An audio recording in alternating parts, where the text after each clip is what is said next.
ખેડા જિલ્લામાં કુલ 179 petrol pump છે, જ્યાંથી પેટ્રોલ અને ડીઝલ લોકો લઈ જાય છે, પુરાવે છે, ખેડૂતો લઈ જાય છે, તમામ લોકો લઈ જાય છે.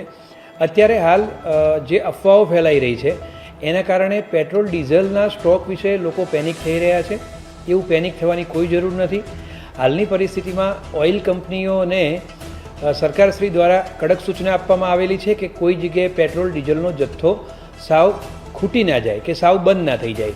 એટલા માટે જિલ્લા કક્ષાએથી માનનીય કલેક્ટર સાહેબની સૂચના અનુસાર અમે તમામ ઓઇલ કંપનીઓની રોજેરોજ મિટિંગ કરીને કોઈ જગ્યાએ પેટ્રોલનો જથ્થો સાવ કે ડીઝલનો જથ્થો સાવ બંધ ન થઈ જાય એના માટેની તકેદારી રાખવામાં આવી રહી છે.